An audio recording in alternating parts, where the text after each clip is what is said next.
Oi, turma. Do livro Dois Mundos Tão Meus, Irene Pacheco Machado, Luiz Sérgio, no capítulo 3, a aquisição da roupa espiritual. Eu dividi o texto, nós vamos para a parte 2.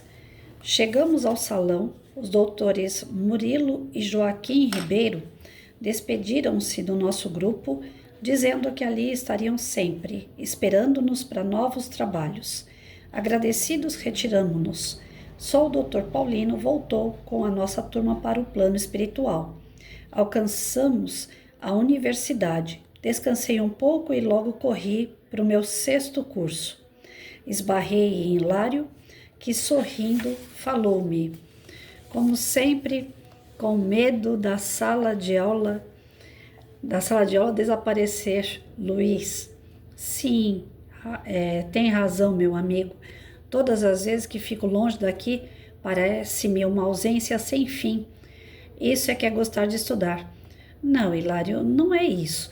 À medida que crescem meus trabalhos, torna-se necessário que eu cresça também, e nada melhor do que o Evangelho para nos tornar melhores. Minha cadeira me esperava e com prazer acomodei-me. Corina e João saudaram-me com um olhar de amor. Fiquei ali, quietinho. Todos os meus amigos não compreenderam o porquê do meu silêncio. É que eu estava sendo beneficiado com a paz daquele lugar. Hilário iniciou as questões. Qual o significado desta passagem em Êxodo, capítulo 28, versículo 30? No racional do juízo porás Urim e os Tumim, os quais estarão sobre o peito de Arão quando ele entrar na presença do Senhor, e trará sempre sobre o seu peito o juízo dos filhos de Israel na presença do Senhor. Resposta. Arão, como excelente médium, precisava ter no peito coração, luz e integridade, representadas nas duas pedras de cor e forma diferentes das que ele levava penduradas no pescoço. Outra pergunta feita por Sara. Ainda em Êxodo, capítulo 23, versículo 20, não podes ver a minha face porque o homem não pode ver-me e viver. Resposta. Moisés desejava a visão de Deus, fato impossível para um espírito que ainda precisa reencarnar. Mesmo sendo o mensageiro de Deus, Moisés não possuía pureza. Só ela permite que Deus se manifeste para os homens. Perguntei, em Levítico, capítulo 4, versículo 3, se o sacerdote que foi ungido pecar, fazendo pecar o povo, ofereça ao Senhor pelo seu pecado um novilho sem defeito. Resposta. Se o sacerdote leva o povo ao erro, culpado é, assim como o povo de quem ele é representante. Depois de muitas questões respondidas, foi encerrada a aula. Saí devagar ao lado de Sara. O que vamos fazer agora, Luiz? Nem cheguei a responder, o Dr. Paulino já nos esperava para irmos até Lauro. Pensei, nem acabamos de chegar e já temos de partir, pois Lauro foi levado para um dos imensos hospitais de socorro. Paulino falou, vocês terão 2 horas para descanso e depois ao estudo. Estudo, irmão? Perguntei. Sim. O que imagina que estamos fazendo? Quando o aluno atinge a 6ª etapa da universidade, tem de fazer matéria que estamos iniciando, acompanhar um recém-desencarnado na sua luta pela sobrevivência do espírito. Não me diga, amigo. Sempre desejei escrever algo assim. Tinha até iniciado um livro onde sou o personagem principal. Confesso que não me senti muito bem em narrar os fatos vividos por mim. Não deve ser fácil, falou o Olegário. Paulino disse-me ainda, vai ser de real valor a sua narração, pois o irmão tem o poder de conquistar adeptos de todas as crenças. O irmão acha isso bom para a doutrina? Para a doutrina nem tanto, mas para os leitores sim, pois através de seus livros muitos tomam conhecimento dos fatos espirituais. Mas, Senhor, eu quero ser um trabalhador da doutrina. E já o é. Contudo, poucos tornam-se verdadeiros espíritas apenas lendo os seus livros ou os de outros espíritos. Fiz uma cara triste, mas ele foi bem explícito. Luiz, seria pretensão demais de alguns espíritos e médiuns julgar que, com suas mensagens, poderiam renovar a mentalidade de todos os seus leitores. Quero que saiba que os seus livros são muito bem protegidos pela espiritualidade maior, devido à grande penetração deles entre os encarnados. Por isso nós aproveitamos para elucidá-los, para que alguém possa tornar-se um bom espírita. O seu livro é a isca, mas o banquete só se dará com as obras básicas da codificação kardeciana, juntamente com as dos grandes filósofos da doutrina. Os leitores, ao lerem alguns livros, tornam-se admiradores dos espíritos que os escrevem e dos médiuns que os recebem. Porém, isso não basta para elucidar as almas. Elas têm de buscar muito mais. Hoje existem vários médiuns e espíritos trabalhando no livro espírita, mas isso não é tudo. Os iniciantes espíritas devem ler esses livros, mas depois buscar principalmente o livro dos espíritos, a essência da doutrina. Vocês que hoje trabalham nos livros espíritas estão levando o orvalho e a brisa, mas só os livros básicos são o adubo e a terra, que tem a capacidade de fazer germinar a semente da árvore da sabedoria. Ficou triste, Luiz Sérgio? Eu não, irmão. Faço e escrevo o que os mentores me ensinam. Jamais tive a pretensão de me fazer endeusado, assim como a médium que comigo trabalha. Irmão, nada mais deprimente para a doutrina do que o fanático, aquele pseudo-espírita que vive endeusando médiuns e espíritos.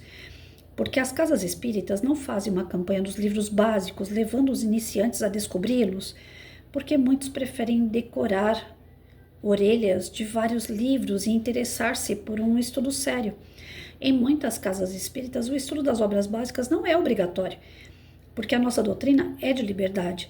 Agora devemos sim fazer com que todos os frequentadores, antes de chegarem a uma reunião mediúnica, tomem conhecimento de que só se educa uma mediunidade estudando-se as obras básicas, principalmente o livro dos espíritos, que se torna fácil de ser manuseado da maneira com que o irmão Lázaro ensina os frequentadores da casa de Maria. Poderia, amigo, ou o irmão Lázaro ensinar o método aos meus leitores? Acho que eles gostariam de aprender a manusear o livro que é considerado pela espiritualidade como o decálogo dos espíritos, o fermento divino. Sim, Luiz, estou às suas ordens, falou o nosso Lázaro José, que acabara de chegar. Esperamos que seus leitores tornem-se adeptos fiéis da leitura dos livros doutrinários, principalmente o livro dos espíritos e o livro dos médiuns. Temos 2 horas de folga. Poderia passar para os seus leitores os seus conhecimentos? Então, daqui a gente continua parte 3.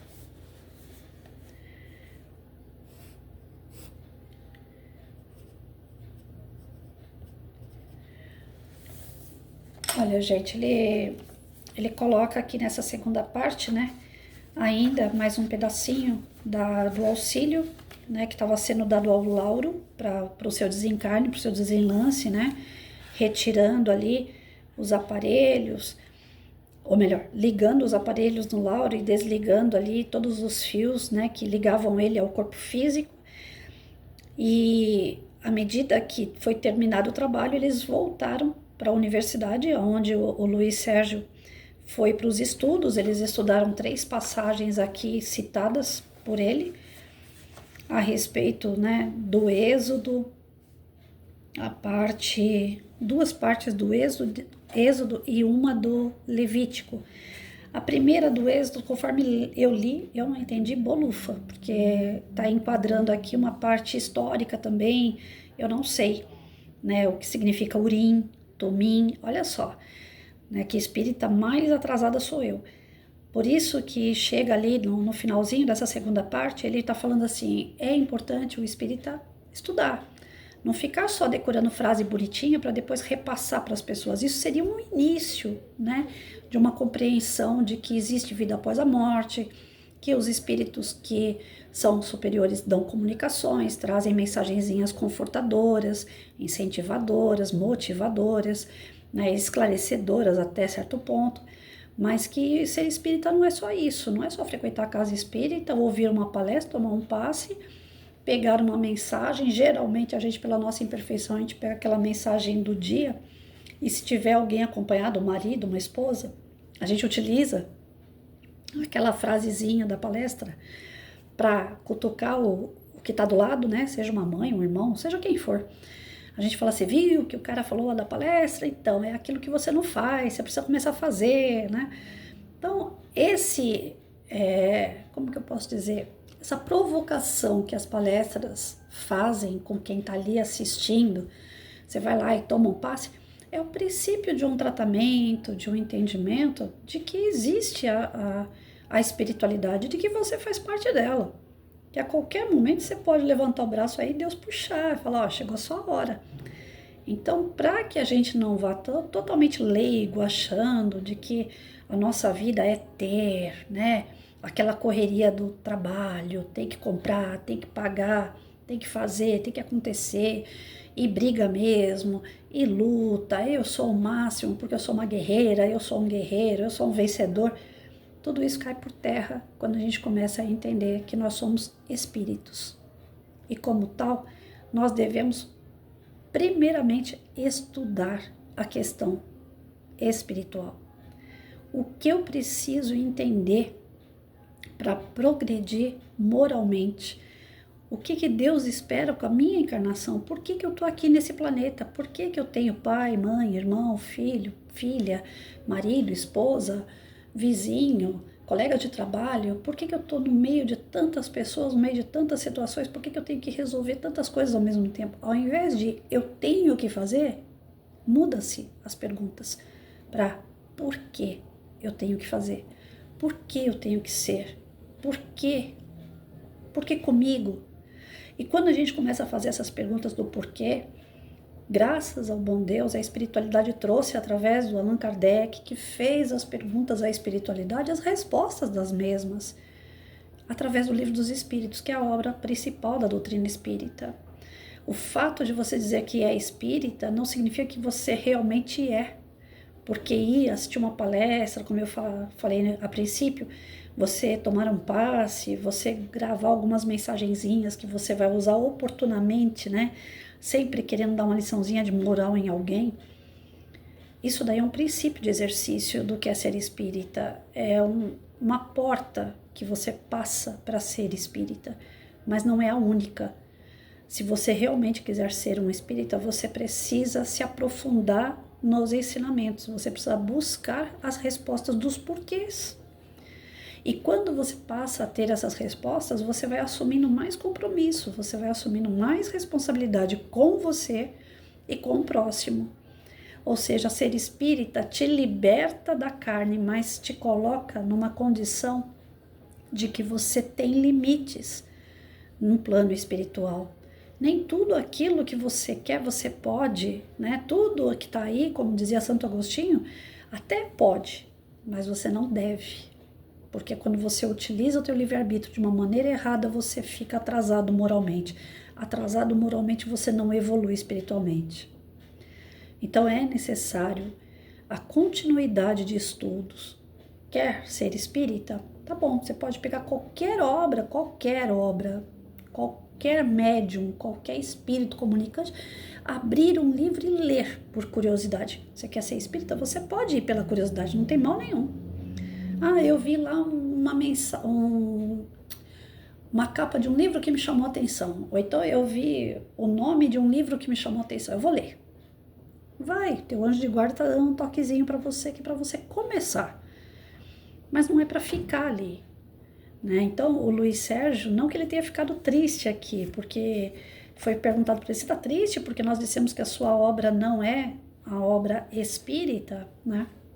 Ele falou, não, eu estou a serviço, né? Eu fico feliz de poder ajudar. Então ele usou de humildade, mas tem outros que não. Tem espíritos que se dizem um pouco mais elevados que ainda continuam arrogantes e na verdade não são elevados por conta disso. São conhecidos, é diferente. Tem médiuns que são conhecidíssimos, porém não são de moral elevada. Eles são portas para que as pessoas possam entrar no espiritismo. Ninguém vai barrar que uma pessoa orgulhosa faça um livro e passe um pouco dos ensinamentos da doutrina nesse livro. A espiritualidade não vai impedir. Mas Patrícia, se ele não é moralmente, né, desenvolvido, como é que ele está fazendo um livro? A espiritualidade não deixa perder nada. Se aquele cara tem uma aptidão para escrever, ela vai deixar escrever. Ela não vai deixar escrever em algum momento no processo, se ele for colocar algo pessoal, algo que encaminhe para outras pessoas também se tornar orgulhosa tanto quanto ele, a espiritualidade vai impedir. De alguma forma ela vai impedir. Por mais que os textos, não tem, às vezes a gente pega um texto espírita, um livro, e fala, nossa, eu pensava que era uma coisa e é outra, é muito fraquinho, né? Não é que seja fraquinho, talvez você já tenha um grau de conhecimento que aquele livro não te acrescenta em nada. Então você lê ele e fala, poxa, eu esperava mais pelo tema. Mas é uma porta que a pessoa está entrando, que você já entrou há muito tempo, mas alguém vai entrar por aquela porta. Então, é que nem palestrante. Casa Espírita só tem palestrante nota 1000, pessoas que falam muito bem, pessoas que sabem ler perfeitamente, pessoas que sabem tudo da doutrina? Claro que não. Quando eu fui chamada a primeira vez para fazer palestra, eu tremia da cabeça aos pés, porque eu falava assim, meu Deus do céu, eu nunca dei palestra não. Eu sou professora, mas professora a nível de ensino médio, de criança, né? Aqueles que eu sei que realmente sabem menos do que eu. Então eu não tinha medo de entrar numa sala de aula, porque o que eu tinha estudado eu sabia que o aluno não sabia. Então isso me dava uma certa segurança. Agora, como palestrante, eu vou entrar na sala de aula, eu vou entrar num salão onde tem 15 pessoas ou 50 pessoas e todas elas têm uma base do que é o espiritismo. E se eu falar besteira lá em cima? E se de repente eu falo coisas que não condiz com a doutrina? Porque eu estou ali, querendo ou não, representando uma pessoa que frequenta, que estuda a doutrina espírita. Eu não estou falando coisas minhas, eu estou falando da doutrina. É uma responsabilidade muito grande. E aí a primeira vez eu tremi pra caramba. Segunda vez eu tremi de novo. E a terceira vez e eu tremo até hoje. Eu não tremo tanto para falar no meu canal. Apesar de estar aqui representando estudos da doutrina espírita, eu me sinto mais confortável por ser o meu canal, porque aqui eu coloco para todo mundo. Quem quiser me ouvir, pode me ouvir. Mas não me leve em consideração para ser seguida. Eu não estou aqui para ser seguida. Agora, quando a gente dá uma palestra, dá um medo lascado. Por quê?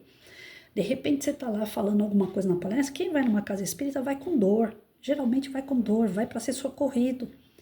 Aí a pessoa chega lá, escuta uma fala da Patrícia, que ela entende de um outro jeito, ou eu não fui feliz da forma que eu coloquei, e a pessoa vai que tá pensando em se matar e vai lá e se mata de vez. Tá pensando em fazer uma besteira, vai lá e faz de vez.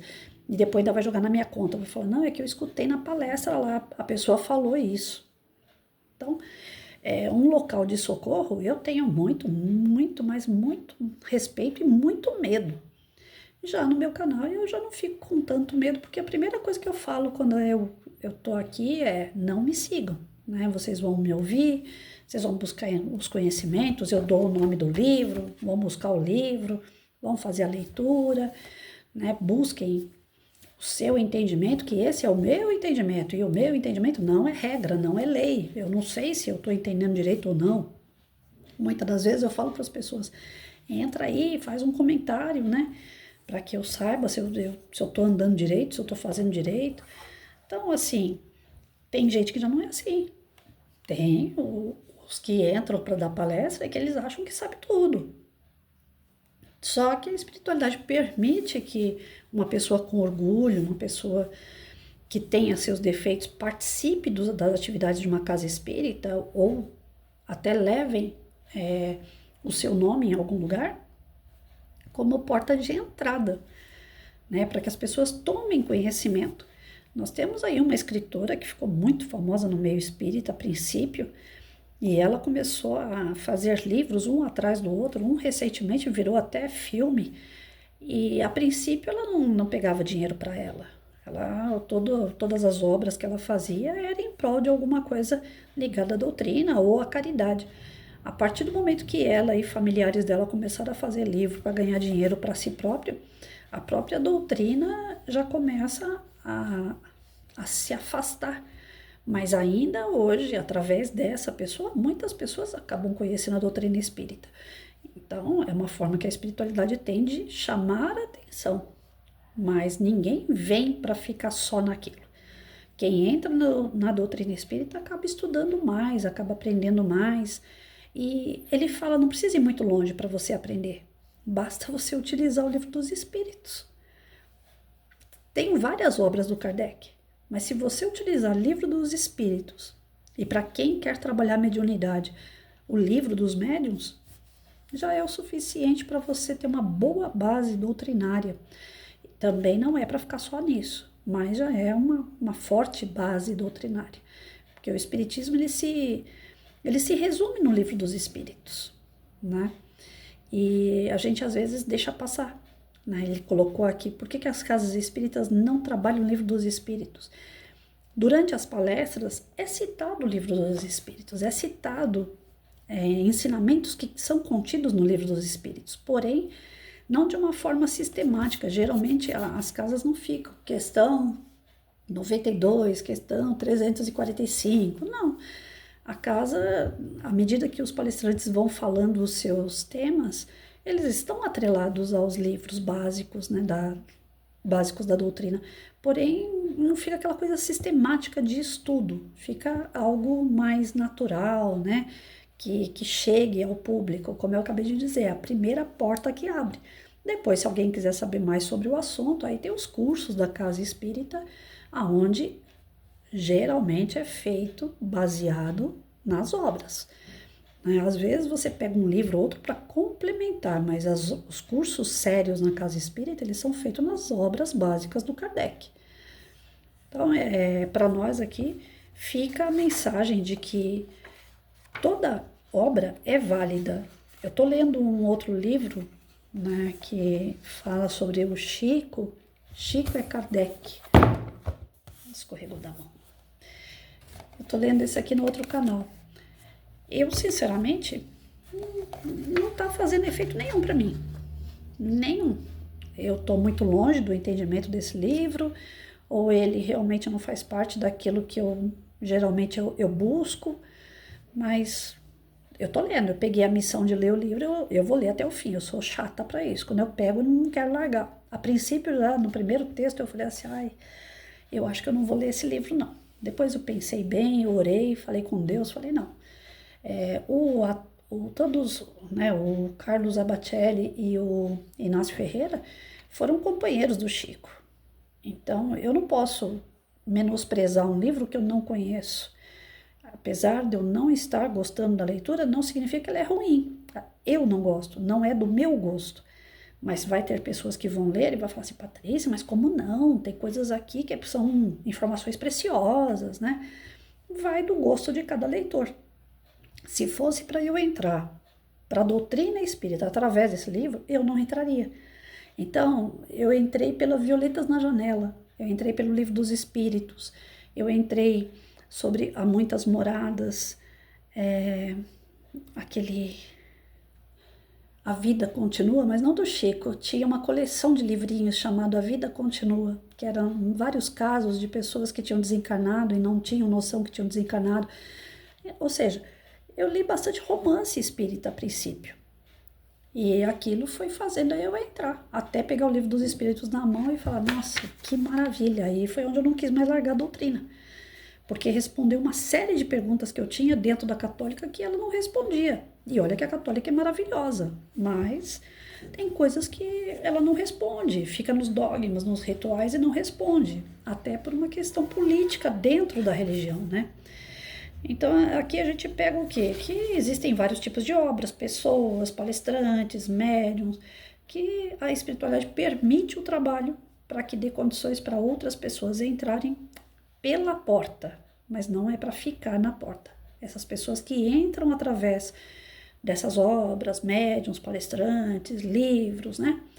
Elas vão entrar e depois cabe a elas o seu livre-arbítrio, a sua consciência de continuar ou não na doutrina. E se for para continuar, buscar as obras básicas do Kardec.